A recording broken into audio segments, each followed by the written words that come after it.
I'm Denver Digerati founder and creative director Ivar Zeile, and I'm really excited about this year's initiative to pull back the curtains a bit on Supernova and provide insight into the incredible universe of artistry and opportunity that we've been exploring for a decade now with our intense focus on digital animation.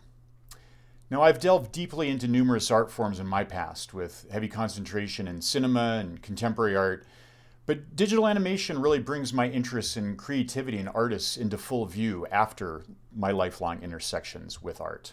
Today I'm going to discuss a topic that has been at the core of many in-person lectures I've presented, and one that is certainly topical for most people I come across that aren't exactly versed in digital animation. But before I begin, my background and t-shirt today are both by Max Hattler, an exceptional and highly recognized artist who many consider one of the most pioneering in experimental abstract digital animation today. I bought this shirt direct from Max's website. It was inexpensive, shipped from Hong Kong, arrived quickly, and it's really one of my favorites in my collection. I even received a nice compliment on the shirt from an older theater patron at last year's Supernova Live event. A very pleasant encounter and testament to Hattler's talent. And the shirt is based on his award-winning short, Divisional Articulations, from Supernova's 2017 festival, which hopefully draws your attention away from me today. Make sure to tell your friends and loved ones, even those you don't love, all about Supernova. It will make their world, and thus your own, a much better place, and we always appreciate the support. I'm often asked to explain the nature of digital animation and motion art to offer insight in understanding this developing art form. There are many ways to view the current zeitgeist within this field, one that bridges between film and various experimental time-based media, hand-drawn animation, and even traditional visual arts practices such as painting, sculpture, performance, installation art, etc., you name it. Digital techniques are simply tools artists use towards numerous goals, both integrating and inspiring the desire to engage a broader arts practice that seeks to keep up with technology's total transformation of the world. For some, they develop gradually, while for many others, like today's digital natives, they are of more primary focus. Digital tools employed to both develop and animate imagery has been an ongoing concern for a very long time. The first full wave of transformation could be considered to have occurred within graphic design and its heavy intersection with innovative commercial work applications. The introduction of computers and software allowed creatives to engage and experiment in profound ways and at a significantly faster rate. These developments soon found their way into animation, film, and music video, initiating an enormous wave in entertainment that is still nowhere near its crest today. It has taken much longer, however, to work its way into more traditional art forms, and largely in ways unseen by viewers. Curators, as well as patrons of the arts, are generally the gatekeepers of successful art forms, wielding great influence within the contemporary field. It has taken a vast amount of time for the shift to occur there, before individual artists would become willing to spend the time required to create truly extraordinary artworks. The general public, largely requiring artworks to have a human touch or artistic interface, are the last link in the chain of acceptance towards a more populist embrace. Now, the parameters for success within the digital arts began shifting more rapidly a little over a decade ago, recognized primarily through the efforts of select artists who began advancing the acceptance through motion-based artworks. It's not that hard to understand why.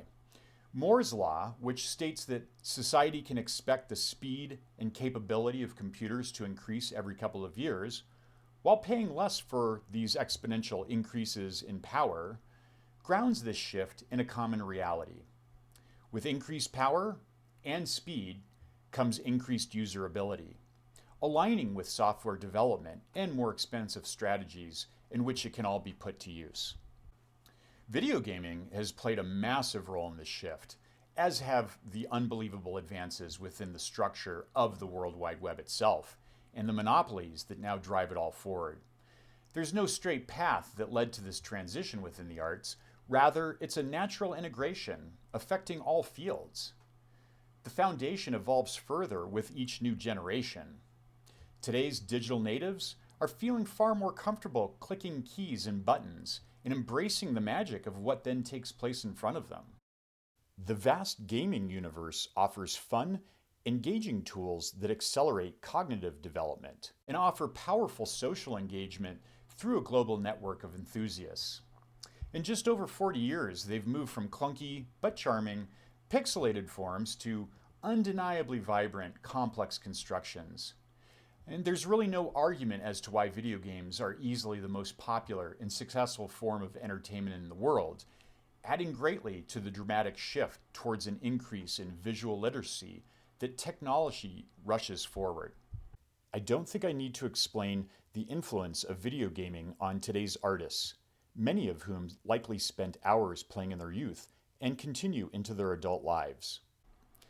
The tech engines used to create video games have also evolved dramatically to become cinematic tools where motion is paramount and the user-viewer navigates their own way in whatever world the artist-creator wants to imagine.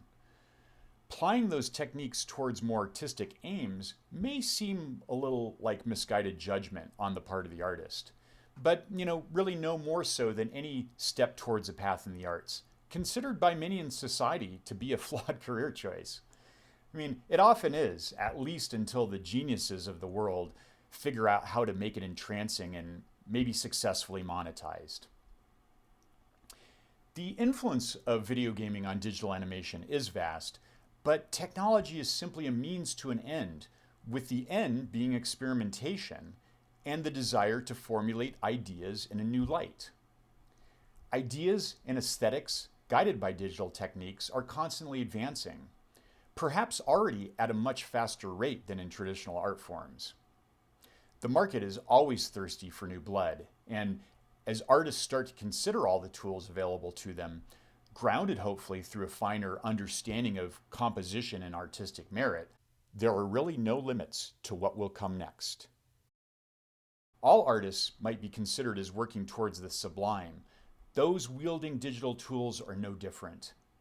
Today, there are certainly plenty of artists getting closer and closer, with each step promoting a stronger attraction to the next generation of creators. My entry points began with Denver-based artists Quentin Gonzalez and Milton Melvin Croissant III, yes, that's really his name, who defied my perceptions of what digital methods could achieve when applied within contemporary art. On a global level, artists such as Ryan Trecarton, Ian Cheng, and Takeshi Murata were making waves, finding acceptance on a much higher plane that would open up pathways for others to follow. Peter Burr certainly paved the path for many years, touring his Cartoonixpress curated programs around the country before settling into a practice that would elevate his own digital constructions in directions previously unknown. The last decade has seen the emergence of artists with singular, grounded practices such as Alex McLeod, Jeremy Bailey, Jonathan Monahan, Fayez Jaffrey, Katie Torn, John Butler, Brenna Murphy and Birch Cooper, Cassie McQuarter, Jaron Braxton, and so many others that have inspired our desire to create an umbrella in which to share and celebrate their work. All of these artists have pursued a desire to embrace and challenge computer software like never before and in the pursuit of art. It's one of the most exciting things that I think we can all follow and that the next generations will continue to follow with our guidance. A number of books have been essential in my understanding of arts in the digital age and the intersection with screen-based culture. Anyone looking for a deeper historic dive might hunt down books like Wolf Lieser's Digital Art, a rare guide providing an exceptional basis on the origins of digital art, leading all the way up to today's digital animation. Tom Sito's Moving Innovation delivers the most valuable and surprising history of computer animation in a thoughtful and easy-to-read manner. The Age of the Image, Redefining Literacy in a World of Screens is an essential read, author Stephen Apcon framing the shift to visual literacy in a historic capacity that is both tangible and captivating. Omar Khalif's You Are Here, Art After the Internet, as well as Julian Stahlbras' Internet Art, The Online Clash of Culture and Commerce, both offer valuable examples and insight into recent shifts occurring within art in the digital age. My favorite volume in relation to internet culture remains Peter Lunenfeld's The Secret War Between Downloading and Uploading, which is heavy in essential theory for some of the most seismic shifts computing power and platforms have brought about in the last 2 decades. What all these books have in common, besides their lengthy titles, is the ability to capture essential elements that frame a complex world that is being changed forever by technology and how that relates to art.